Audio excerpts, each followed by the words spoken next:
Halo semuanya, balik lagi nih di channel Yuk Ngoding. Kali ini bersama saya Zarif, kita akan mempelajari salah satu komponen paling penting dalam sebuah pemrograman, yaitu perulangan atau deep loop. Jadi langsung aja kita mulai. Jadi pertama-tama, kalian tahu nggak sih apa itu perulangan? Jadi, bagi yang belum tahu, perulangan adalah satu cara untuk menjalankan kode yang sama berulang kali.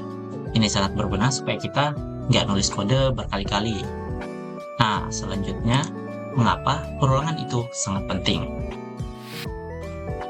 Jadi bayangin nih, kamu disuruh mencetak tulisan Yuk Ngoding sebanyak 100 kali. Nah, masa kalian harus ngeprint baru di copy paste sebanyak 100 line? Itu kurang efisien kan? Disinilah perulangan jadi solusi. Perulangan atau looping bikin kita nggak usah ngulang kode secara otomatis tanpa nulis berkali-kali. Di Python sendiri ada dua jenis perulangan. Yang pertama ada for loop, di mana jumlah perulangannya udah jelas atau sudah ditentukan. Lalu yang kedua ada while loop, di mana pengulangan tergantung pada kondisi tertentu. Kita bahas satu-satu ya. Jadi pertama-tama kita akan bahas perulangan for, di mana for itu cocok banget kalau kamu udah tahu beberapa kali harus ngulang sesuatu dan sering kali digunakan dengan fungsi range. Contohnya seperti ini.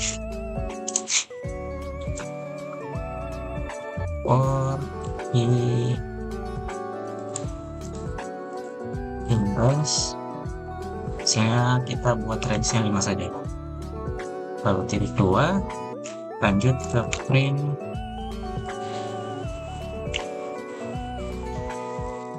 Yuk Ngoding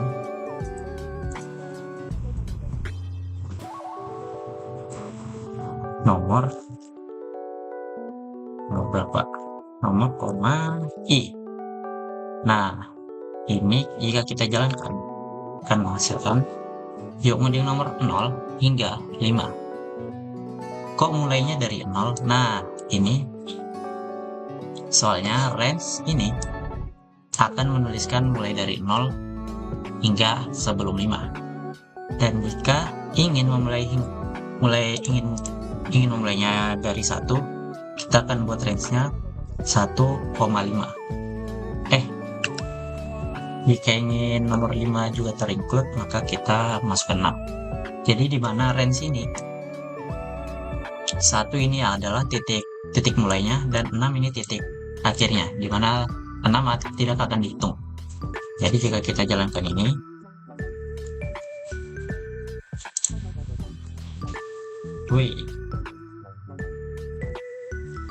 nah, jadi Yuk Ngoding nomor 1 hingga 5.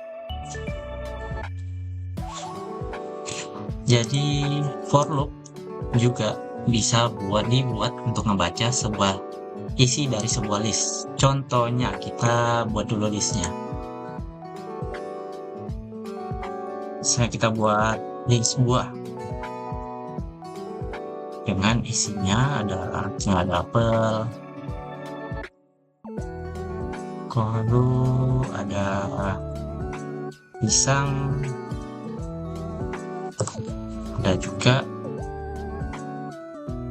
semangka. Kita buat 3 aja ya. Lalu kita buat ini for buah, for item in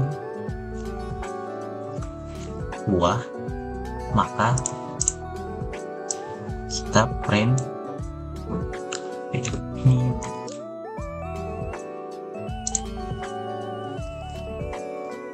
Aku suka spasi. Jika kita jalankan, salah.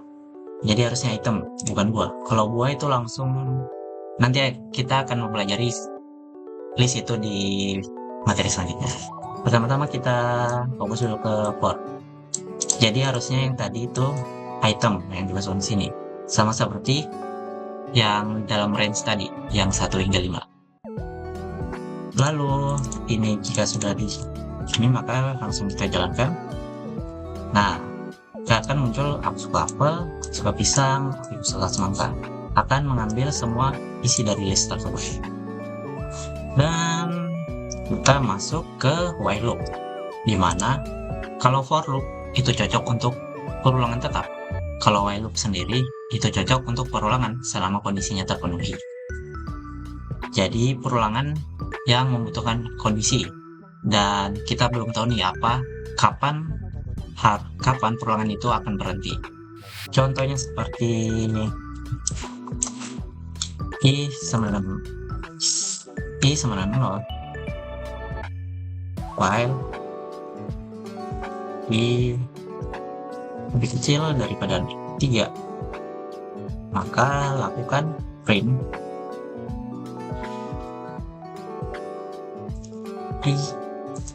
sahabat, kasihan I sekarang adalah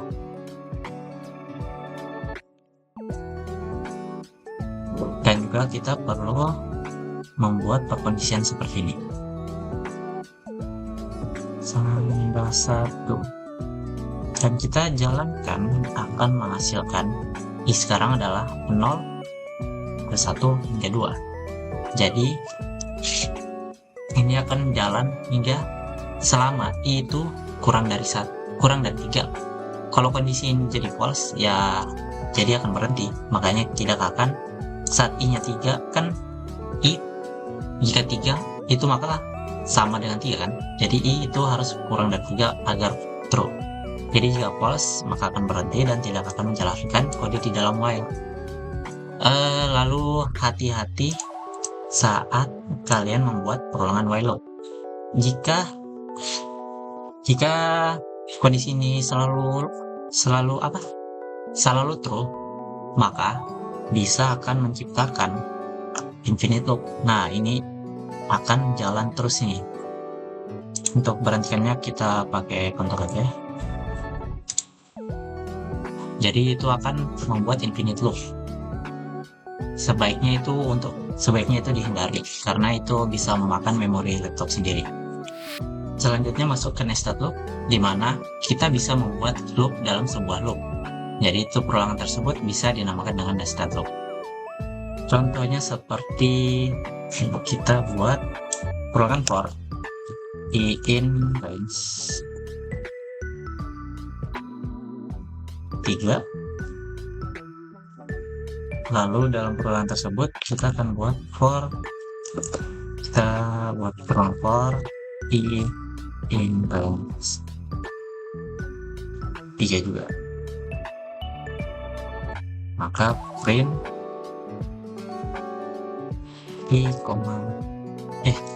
harusnya ini udah beda variabel. Jadi biasanya digunakan variabel I ataupun J untuk nested loop. Ini misalnya kita buat pemisah saja atau print kosong. Jika ini kita jalankan,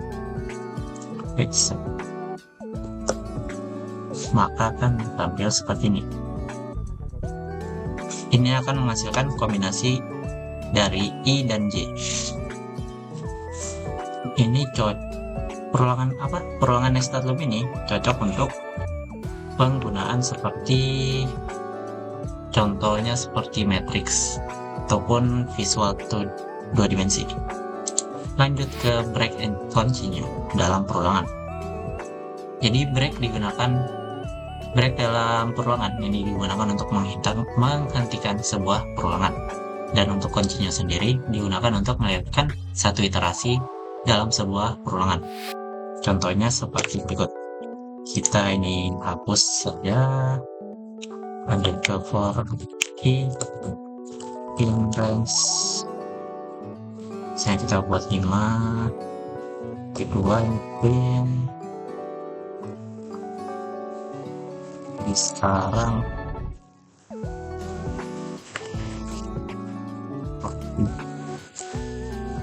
akan kita buat break. Kita kasih percondition dulu. If I itu sama dengan 3, maka kita akan break perulangan. Kita start dulu, kita jalankan. Nah, jadi perulangannya hanya hingga 2 saja, karena saat I menyentuh 3, maka perulangannya akan dirusak atau diberhentikan, akan break. Lalu jika kita 4, maka perulangannya hanya hingga sampai 3 saja juga. Karena jika I-nya 4, maka perulangannya akan hancur. Lanjut ke continue. Nah, ini untuk melewatkan satu iterasi dalam sebuah perulangan. Jadi setiap perulangan itu disebut iterasi. Ini iterasi pertama, ini iterasi kedua, iterasi ketiga, dan seterusnya. Dan jika kita pakai continue, maka ini akan melewatkan satu iterasi, di mana iterasinya jika I itu sama dengan 4. Kita langsung jalankan saja. Kita belum bisa jalankan. Oh iya, iterasinya kan cuma 4. Kita buat 6. Nah, ini pertama iterasi 1, 0, 2, 3, 4. Nah, saat I-nya 4, maka akan dilewatkan iterasi di mana I-nya 4. Maka akan langsung ke iterasi di mana I-nya itu 5 dan akan dicetak. Seperti itu aja.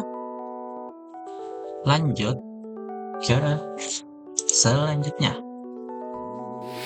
Oke, teman-teman, jadi kesimpulan dari pembelajaran hari ini, kita akan menggunakan for untuk perulangan yang sudah jelas kapan perulangan itu akan berhenti. Lalu untuk while sendiri itu akan menggunakan kondisi tertentu untuk menjalankannya. Lalu hati-hati dengan infinite loop karena akan memakan memori kalian. Lanjut ke break and continue itu membuat kontrol alur perulangan. Dan juga untuk menggunakan extra loop itu digunakan pada data 2D, 2 dimensi ataupun kombinasi. Sampai situ aja pembelajaran pada video kali ini. Like kalau kalian suka video ini, share juga ke teman-teman kalian yang mungkin baru belajar Python. Dan sampai jumpa di video selanjutnya. Bye bye.